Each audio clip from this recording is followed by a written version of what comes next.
오늘 하나님께서 우리에게 주신 말씀은 창세기 3장 7절에서 10절 말씀입니다. 이에 그들의 눈이 밝아져 자기들이 벗은 줄을 알고 무화과 나무 잎을 엮어 치마로 삼았더라. 그들이 그날 바람이 불 때 동산에 거니시는 여호와 하나님의 소리를 듣고 아담과 그의 아내가 여호와 하나님의 낯을 피하여 동산나무 사이에 숨은지라. 여호와 하나님이 아담을 부르시며 그에게 이르시되 내가 어디 있느냐? 이르되 내가 동산에서 하나님의 소리를 듣고 내가 벗었으므로 두려워하여 숨었나이다. 아멘.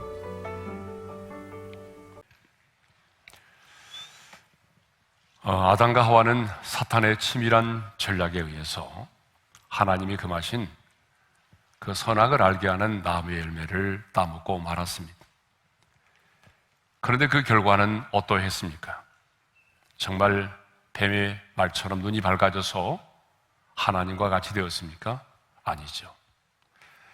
가장 먼저 눈이 밝아져서 자신들이 벗은 줄을 알고 무화과 나무 잎을 엮고 치마를 삼았습니다. 자, 우리 7절의 말씀을 읽겠습니다. 다 같이요. 이에 그들의 눈이 밝아져 자기들이 벗은 줄을 알고 무화과 나무 잎을 엮고 치마로 삼았더라. 아담과 하와는 눈이 밝아져서 자신들의 죄로 인하여 찾아온 그 수치와 부끄러움을 보게 되었습니다. 그러니까 우리 인간이 범죄한 이후에 가장 먼저 경험했던 최초의 감정은 수치와 부끄러움이었습니다. 죄의 결과는 수치입니다. 그런데 아담과 하와는 범죄한 자신들을 찾아오시는 하나님의 소리를 들었습니다. 자, 그러면 하나님이 언제 어떻게 범죄한 아담과 하와를 찾아오셨습니까? 우리 8절 상반절의 말씀을 읽겠습니다. 다 같이요. 그들이 그날 바람이 불 때에 동산에 거니시는 여호와 하나님의 소리를 듣고, 자, 그날 바람이 불 때라고 되어 있습니다. 여러분, 여기서 그날은 어떤 날일까요? 당연히 아담과 하와가 선악을 알게 하는 나무의 열매를 따먹고 그리고 무화과 나무 잎으로 치마를 만들어서 죄로 인한 그 수치를 가리우고 있던 날이죠. 그런데 그날 바람이 불 때라고 조금 더 디테일하게 말씀을 하고 있어요. 그래서 어떤 사람들은 이 바람을 가리켜서 날이 서늘할 때, 또 어떤 분들은 미풍이 불어올 때, 산들 바람이 불어올 때, 뭐 이렇게 말하기도 하지만, 고대 유대 주석가는 그날 바람이 불 때를 일상의 바람이 아닌, 자연의 바람이 아닌 예덴의 장소를 감싸고 도는 신비한 하나님의 기운을 역동적으로 표현한 것이다 라고 했어요. 그러니까 이분의 주장에 의하면 하나님의 임재를 말하는 거죠. 자, 하나님은 영이십니다. 그러므로 형상이 없어요. 하지만 아담과 하와는 범죄한 자신들을 향하여 다가오시는 하나님의 임재를 직감할 수가 있었던 거죠. 그날 바람이 불 때 이 아담과 하와는 동산에 거니시는 여호와 하나님의 소리를 들었다고 되어 있습니다. 다시 한번 우리 8절 상반절의 말씀을 읽겠어요. 다 같이요. 그들이 그날 바람이 불 때에 동산에 거니시는 여호와 하나님의 소리를 듣고, 자, 우리는 이 소리가 어떤 소리인지 알 수가 없어요. 어떤 주석가는 우레소리다, 어떤 사람들은 또 하나님이 부르시는 소리다 라고 말하지만 우리는 이 소리가 어떤 소리인지 알 수 없습니다. 그러나 분명한 것은 하나님께서 범죄한 아담과 하와에게 자신이 지금 오고 있다는 사실을 어떤 소리를 통해서 분명하게 알리셨다는 거죠. 그리고 범죄한 아담과 하와 역시 하나님께서 자신들을 향하여 오고 계신다는 사실을 분명히 알고 있었다는 사실입니다. 저희 아버님은요, 예전에 농사도 지으시면서 목수일을 하셨어요. 목수도 보통 목수가 아니라 대목이라고 그러잖아요. 예. 그런데 이제 가끔 타지에서 일을 하시고 이제 토요일에도 오시는 경우가 있는데, 항상 저희 아버님은 집에 들어오실 때 아들아 내가 왔다 이렇게 말씀하지 않았어요. 항상 마른 기침을 하고 들어오시죠. 이러면 우리는 방 안에 있으면서 아버님이 오셨구나, 그 기침 소리를 듣고도 우리는 아버님이 우리 집에 오셨다라고 하는 것을 알게 됐어요. 예, 그런 것처럼 이 소리가 어떤 소리인지는 모르지만 하나님은 이 소리를 통해서 하나님 자신이 범죄한 그들을 찾아오셨다는 사실을 알리셨고, 또 아담과 하와 역시 그 소리를 통해서 하나님이 지금 우리에게로 오시고 있다, 하나님이 우리를 찾아오고 계신다라고 하는 사실을 알았다는 거죠. 그러면 하나님께서 자신들을 향하여 오고 계신다는 소리를 들었을 때에 아담과 하와는 어떻게 반응했을까요? 자, 우리 8절 하반절이죠. 함께 읽겠습니다. 아담과 그의 아내가 여호와 하나님의 낯을 피하여 동산 나무 사이에 숨은지라. 하나님의 낯을 피하여 동산 나무 사이에 숨었습니다. 자, 여기서 하나님의 낯은요, 하나님의 얼굴만을 의미하는 것이 아니라 하나님의 인격, 하나님의 존재를 상징하는 말이죠. 그러므로 하나님의 낯을 피하였다라고 하는 것은 하나님의 인격, 하나님의 존재를 무시하고 하나님과의 인격적인 관계를 끊어버리는 것을 말하죠. 자, 아담과 하와는 선악과를 먹기 전까지 하나님의 임재가 충만한 에덴 동산에서 하나님의 음성을 들으며 살았습니다. 하나님과의 인격적인 교제를 누리며 살았습니다. 그런데 이제는 하나님의 낯을 피하여 동산 나무 사이에 숨어 있으므로 하나님의 존재를 무시하고 하나님과의 인격적인 관계를 끊고자 한 것입니다. 그러면 무엇이 아담과 하와로 하여금 하나님의 낯을 피하게 하였을까요? 바로 죄입니다. 좀 더 구체적으로 말씀드리면 하나님의 말씀에 불순종한 죄입니다. 죄는 우리로 하여금 하나님의 얼굴을 피하게 만듭니다. 죄는 우리로 하여금 하나님과 멀어지게 만듭니다. 그래서 이사야 선지자는 이렇게 말했어요. 이사야 59장 2절의 말씀을 읽겠습니다. 다 같이요. 오직 너희 죄악이 너희와 너희 하나님 사이를 갈라놓았고 너희 죄가 그의 얼굴을 가리어서 너희에게서 듣지 않으시게 함이니라. 여러분, 죄라는 것은 이렇게 거룩하신 하나님과 멀어지게 만드는 거예요. 그래서 우리의 기도가 하나님 앞에 상달되지 못하도록 만드는 거죠. 성경을 보게 되면 불순종을 통해서 죄를 지음으로 말미암아 하나님의 낯을 피하려 했던 사람들이 있어요. 대표적으로 어떤 사람이냐면 요나라고 하는 선지자입니다. 자, 요나서 1장 3절의 말씀을 우리 한번 읽어볼까요? 다 같이요. 그러나 요나가 여호와의 얼굴을 피하려고 일어나 다시스로 도망하려 하여 욥바로 내려갔더니 마침 다시스로 가는 배를 만난지라. 여호와의 얼굴을 피하여 그들과 함께 다시스로 가려고 뱃삭을 주고 배에 올랐더라. 자, 요나는 적국의 나라인 니느웨로 가서 회개의 복음을 전하라고 하는 하나님의 음성을 들었습니다. 하지만 요나는 하나님의 말씀에 순종해서 원수의 나라인 니느웨 사람들에게 회개의 복음을 전하고 싶지 않았습니다. 그래서 어떻게 했어요? 여호와의 얼굴을 피하려고 다시스로 가는 배를 탔습니다. 자, 이것을 보게 되면 요나는 다시스로 도망을 가게 되면 하나님의 낯을 피할 수 있을 것으로 착각했죠. 내가 지금 이 자리를 떠나서 다시스로 가게 되면 하나님의 낯을 피할 수 있을 것이라고 착각을 했던 거죠. 자, 요나 선지자 역시 이렇게 하나님 앞에서 불순종의 죄를 지음으로 인해서 하나님의 낯을 피하려고 했던 것입니다. 또 성경을 보게 되면 하나님 앞에서 죄를 지음으로 하나님의 얼굴을 피하였던 또 한 사람이 나옵니다. 바로 아담의 아들 가인입니다. 창세기 4장을 보게 되면 가인과 그 동생 아벨이 하나님께 제사를 드렸어요. 그런데 하나님은 동생 아벨의 제사는 열납하시고 자기 자신이 드리는 제사는 하나님이 받지 않으셨습니다. 그러자 가인이 동생 아벨을 돌로 쳐 죽였습니다. 그리고 하나님의 징계로 여호와의 앞을 떠나서 에덴 동쪽 놋 땅에 거주하게 되었어요. 창세기 4장 16절의 말씀을 읽겠습니다. 다 같이요. 가인이 여호와 앞을 떠나서 에덴 동쪽 놋 땅에 거주하더니, 자, 거기 보게 되면 가인이 여호와 앞을 떠났다. 여러분, 여호와 앞을 떠났다는 말은 무슨 말입니까?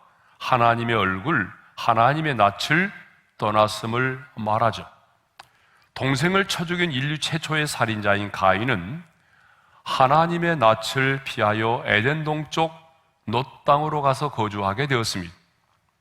자, 이렇게 인간은 말이죠, 죄와 불순종으로 인하여 끊임없이 하나님의 낯을 피하려고 한다는 사실입니다.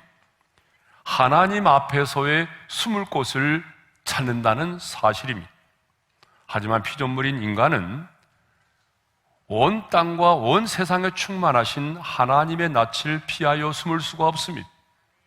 그러므로 엄밀하게 말하면 하나님께서 당신의 낯을 피하는 것이 아니라 우리 인간이 죄를 지음으로 하나님의 낯을, 하나님의 얼굴을 피하여 숨는 것이죠.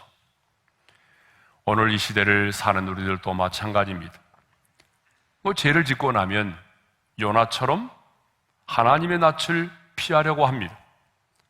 아니, 아담과 하와처럼 하나님의 낯을 피하여 동산나무 사이에 숨으려고 합니다. 그런데 하나님은 당신의 낯을 피하여 숨어 두려워 떨고 있는 아담을 찾아오셨습니다. 그리고 이렇게 부르시며 말씀하십니다. 우리 9절의 말씀을 읽겠어요. 다 같이요. 여호와 하나님이 아담을 부르시며 그에게 이르시되 내가 어디 있느냐. 그런데 여기 부르다라고 하는 말이 히브리어로 카라인데 큰 소리로 외치다라는 뜻이에요. 그러니까 하나님은 아담을 찾아오셔서 큰 소리로 아담아! 라고 부르셨다는 거예요. 그 다음에 이르되라고 하는, 이르시되라고 하는 말씀은 굉장히 큰 소리가 아니라 일반적으로 사람과 대화를 나눌 때에 그렇게 사용되는 말이에요. 그러니까 이번에는 아주 작은 목소리로 사랑의 감정을 담아서 내가 어디 있느냐라고 말씀을 하신 거죠. 큰 소리로 아담을 부르신 다음에 그 다음에는 사랑의 마음을 담아서 내가 어디 있느냐라고 말씀하신 것입니다. 그렇다면 왜 하나님은 아담아, 내가 어디 있느냐라고 말씀하셨을까요? 정말 아담이 어디 있는지 몰라서 하나님이 이렇게 물으신 걸까요? 아닙니다. 내가 어디 있느냐라고 하는 이 말씀은요, 첫 번째로 장소적인 물음이 아닌 영적 상태에 대한 물음이라는 거예요.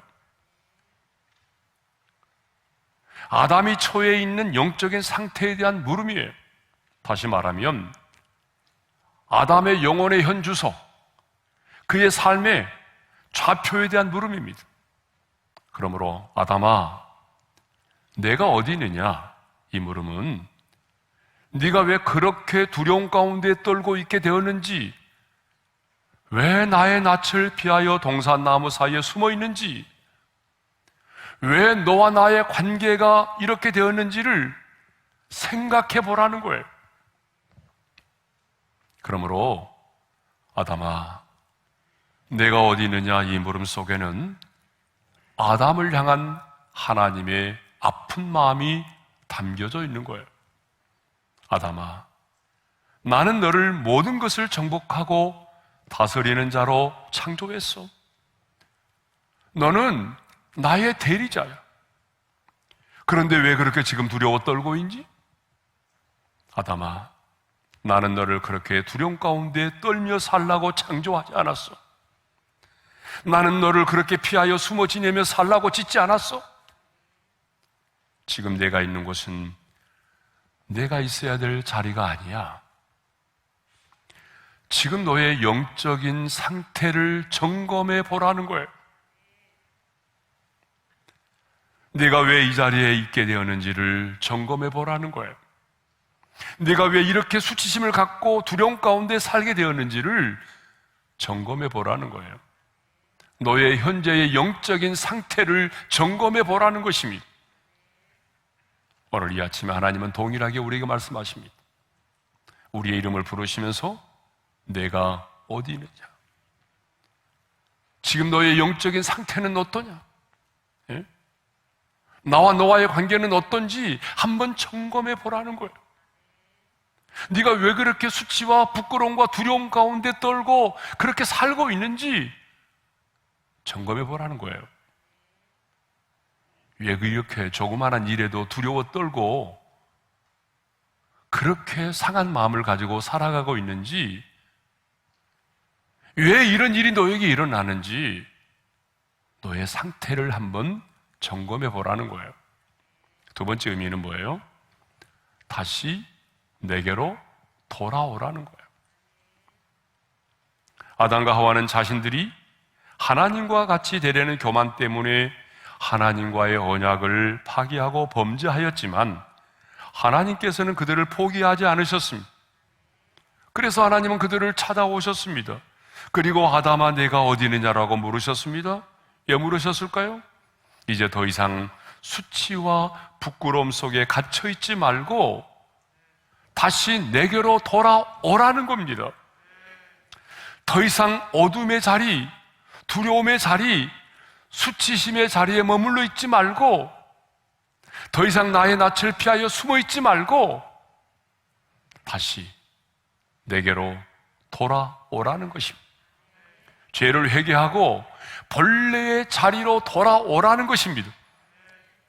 나의 형상대로 지음받은 너는 내 품을 떠나서는 살 수가 없어. 죽었다 깨어나도 피조물인 너는 하나님이 될 수 없어.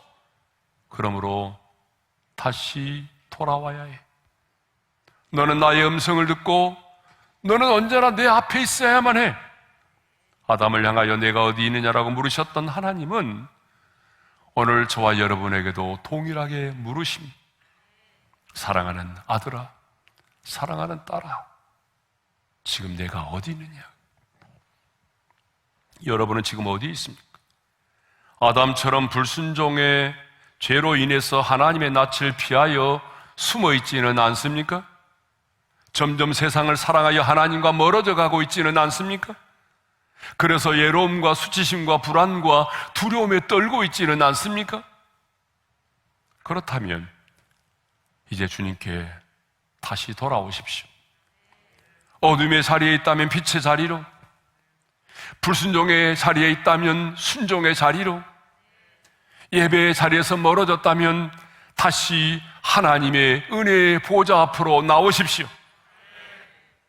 당신이 정말 하나님의 사람이라면 우리는 하나님의 낯을 피하여 살 수 없습니다.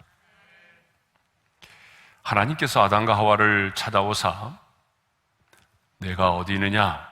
라고 물으실 때에 아담은 이렇게 대답을 하죠. 우리 10절의 말씀을 함께 읽겠습니다. 다 같이요. 이르되 내가 동산에서 하나님의 소리를 듣고 내가 벗었으므로 두려워하여 숨었나이다. 죄를 짓기 전에는 에덴 동산에서 늘 하나님의 임재 가운데 살았습니다. 하나님이 내게 찾아와 말씀하시면 아담과 하와는 그렇게도 좋을 수가 없었습니다. 하나님의 임재 속에 살며 하나님의 사랑을 느끼고 하나님께서 말씀하시면 그렇게도 기쁘고 즐거울 수가 없었습니다. 너무나 행복했습니다. 감격했습니다. 그런데 죄를 짓고 나니까 하나님의 그 음성 앞에서 사시나무처럼 두려워 떨었습니다. 이것을 보게 되면 죄를 지은 자에게는, 아니 죄를 지은 자에게 제일 무서운 것은 바로 하나님의 음성일 수 있다는 것입니다. 죄를 지은 자에게는 하나님의 음성이 가장 큰 두려움이 될 수도 있다는 거예요. 아담은 내가 벗었으므로 두려워하여 숨었나이다 라고 말을 했어요. 두려워했던 이유가 벗었기 때문이라고 말해요. 내가 벗고 있기 때문에 두렵다는 거예요. 그러나 이 말은 틀린 말입니다. 왜냐하면 아담은 범죄 이전에도 벗고 있었지만 조금도 두려움이 없었거든요. 그러면 왜 아담과 하와는 그토록 두려워했을까요? 선악과를 따먹고 하나님의 낯을 피하였기 때문입니다. 그렇습니다. 피조물인 인간은 하나님을 힘입어 살도록 창조되었습니다. 그러므로 하나님의 얼굴을 피하면 피한 만큼 두려워 떨 수밖에 없습니다. 하나님과 멀어지면 멀어진 만큼 두려워 떨 수밖에 없습니다. 그러므로 오늘 여러분 예배를 드리는 여러분 안에 어떤 두려움이 있다고 한다면 여러분 안에 있는 그 두려움은 문제가 커서가 아닙니다. 상황이 심각해서가 아닙니다. 겉으로 보길 때는 문제가 커 보이고 상황이 심각하기 때문에 내가 두려워 떨고 있는 것처럼 보일지만 실제로 여러분 안에 있는 두려움은 하나님과 멀어졌기 때문입니다. 하나님과 멀어졌기 때문에 하나님의 사람인 우리 안에 이런 두려움이 있는 거예요. 여러분, 하나님과 동행하고 항상 하나님을 내 인생의 목전에 모시고 살아가는 자는 인생의 풍랑을 만나도 두려워하지 않습니다. 여러분 안에 있는 그 두려움은 여러분의 문제가 커서가 아니라 바로 여러분이 하나님과 멀어졌기 때문입니다. 그러므로 성경은 하나님과 멀어지는 것을 저주라고 말하고, 그리고 하나님께로 가까이 나아감이 복이라고 말하죠. 시편 73편 27절의 말씀을 읽습니다. 무릇 주를 멀리하는 자는 망하리니, 망한다는 것은 저주라는 거죠. 그 다음에 28절을 읽습니다. 하나님께로 가까이 감이 내게 복이라. 네. 그러므로 피조물인 인간이 생명의 근원이 되신 하나님의 낯을 피하는 것은 생명의 울타리를 벗어나는 것과 같습니다. 그래서 하나님의 사람들은 어떤 상황 속에서도 하나님 앞에서 살기를 몸부림쳤습니다. 이게 바로 하나님의 사람의 특징입니다. 하나님의 사람들은 인생에 환난이 오고 고난이 와도, 인생의 풍랑을 만나도 언제나 하나님 앞에서의 삶을 살려고 몸부림을 쳤어요. 눈에 보이지 않는 하나님을 보이는 것처럼 내 앞에 모시며 그 하나님 앞에서 묻고 결정하고 그 하나님 앞에서 예배하고 그렇게 살았던 것이죠. 대표적으로 그렇게 살았던 사람이 누굽니까? 바로 다윗입니다. 시편 16편 8절의 말씀을 읽겠습니다. 다 같이요. 내가 여호와를 항상 내 앞에 모시며 그가 나의 오른쪽에 계심으로 내가 흔들리지 아니하리로다. 예. 다윗은 언제나 하나님을 내 앞에 모시고 살려고 했어요. 하나님의 얼굴을, 하나님의 낯을 피하려고 하지 않았어요. 하나님을 내 앞에 모시고 살았다는 말은 단순히 하나님이 내 앞에 계시는구나, 하나님의 존재를 인식하고 의식하는 정도가 아니라 내 앞에 계신 그 하나님과 인격적인 교제를 나누었음을 말합니다. 피조물인 우리 인간은 하나님의 얼굴을 피하면 피할수록, 아니 하나님의 얼굴을 피하면 피한 만큼 두려워 떨 수밖에 없습니다. 하나님의 낯을 피하였던 요나 선지자 역시 거대한 풍랑이라는 두려움을 만나지 않았습니까? 하나님의 얼굴을 피하여 놋 땅에 거주하였던 가인 역시 유리하고 방황하며 불안한 삶을 살았습니다. 여러분, 그 놋이라고 할 때 그 놋이라는 이름이 뜻이 뭔지 알아요? 유리, 방황, 요동이라는 뜻을 가지고 있어요. 그러니까 이것은 하나님의 낯을 피하여 떠난 가인이 얼마나 방황하며 불안한 삶을 살았는지를 우리에게 반증해 주는 거죠. 죄를 짓기 전에 에덴은 기쁨의 동산이었습니다. 에덴이라는 말은 기쁨, 환희라는 말이잖아요. 그러니까 에덴 동산은 기쁨의 동산, 환희의 동산이었습니다. 근데 여호와의 얼굴을 피하여 놋 땅은 어떤 곳이었습니까? 죄를 짓고 하나님의 낯을 피하여 떠난 놋 땅에서의 삶은 하루하루의 삶이 유리하고 방황하고 불안하고 두려움의 연속이었다는 거예요. 그래서 하나님의 낯을 피하여 놋 땅에 거주하였던 가인은 제일 먼저 자신과 자신의 후손을 위해서 뭘 한지 아세요? 성을 쌓았어요. 창세기 4장 17절의 말씀을 읽습니다. 가인이 성을 쌓고 그의 아들의 이름으로 성을 이름하여 에녹이라 하니라. 여러분, 왜 가인은, 하나님의 낯을 피하였던 가인은 놋 땅에 거주하며 가장 먼저 성을 쌓았을까요? 평안이 없었기 때문이죠. 늘 쫓기는 삶을 살았기 때문이죠. 늘 마음이 요동치고 불안하고 하루하루를 두려움 가운데 살았기 때문이에요. 그래서 성을 쌓았던 거죠. 사랑하는 성도 여러분, 오늘 우리 중에 아담과 하와처럼 하나님의 낯을 피하여 동산 나무 사이에 숨어 있는 분이 계십니까? 요나처럼 하나님의 낯을 피하려 다시스로 가는 배를 타려고 기다리고 있는 분이 계십니까? 아니, 요나처럼 이미 거대한 인생의 풍랑을 만난 분이 계십니까? 가인처럼 하나님 얼굴을 피하여 놋 땅에 거주하면서 하루하루 유리하며 방황하며 불안과 두려움 가운데 살고 있는 분이 계십니까? 더 이상 하나님의 낯을 피하여 숨으려고 하지 마십시오. 그런데 아담의 후손인 우리 인간들은 죄를 지으면 본능적으로 숨으려고 합니다. 본능적으로 하나님의 낯을 피하여 도망을 가려고 합니다. 하지만 그것은 문제를 해결하는 방법이 아닙니다. 우리가 가리고 숨기고 도망을 간다고 해서 여러분의 인생의 죄가 해결되는 것이 결코 아닙니다. 그러므로 하나님의 낯을 피하려고 하지 마십시오. 오늘 또 내게 다가오셔서 내가 어디 있느냐라고 물으시는 그 하나님의 음성에 귀를 기울이십시오. 오늘 또 우리 한 사람 한 사람을 찾아오셔서 아담아, 내가 어디 있느냐? 여러분의 이름을 부르면서 오늘 또 내가 어디 있느냐라고 부르시는 하나님의 음성에 귀를 기울이십시오.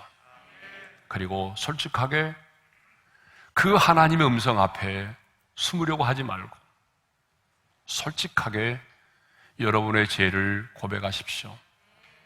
주님, 제가 잘못했어요. 용서를 구하십시오. 사실 하나님 앞에서 악한 것은요, 내가 죄를 지은 것보다 용서를 구하지 않는 것입니다. 여러분, 하나님 앞에서는요, 뭐가 더 악한지 아세요? 내가 죄를 지었다는 그 사실보다도 하나님 앞에 용서를 구하지 않는 것이 하나님 앞에서는 더 악한 것입니다. 아무리 쓰러지고 넘어졌을지라도 여러분의 죄를 인정하고 고백하고 용서를 구하십시오. 내 사랑하는 자녀가 아빠, 엄마의 얼굴을 피하는 모습을 보게 되면 부모의 마음은 찢어질 듯이 아픕니다. 여러분의 자녀가 학교에서 돌아왔는데 반갑게 맞아주는 엄마, 아빠의 얼굴을 외면하고 쳐다보지도 않고 지 방의 문을 열고 들어갑니다. 그러면 그 뒷모습을 바라보는 부모의 마음이 어떨까요? 찢어지죠. 어쩌다 왜 이렇게 되었을까? 마찬가지로 하나님의 자녀된 우리가 하나님 아버지의 낯을 피할 때 하나님 아버지의 마음은 너무나 아픕니다. 당신의 형상대로 지음받은 당신의 아들과 딸들이, 하나님이 그토록 사랑하는 당신의 아들과 딸들이 하나님의 낯을 피하여 숨으려고 할 때 그 모습을 바라보는 하나님 아버지의 마음은 너무나 아픕니다. 그러므로 아무리 넘어지고 실패했을지라도 하나님의 낯을 피하려고 하지 마십시오. 저는 저와 여러분의 인생이 하나님의 낯을 피하는 인생이 아니라 도리어 실패하고 연약하여 넘어질지라도 매일매일 하나님의 얼굴을 구하는 그런 하나님의 사람이 될 수 있기를 주님의 이름으로 축원합니다.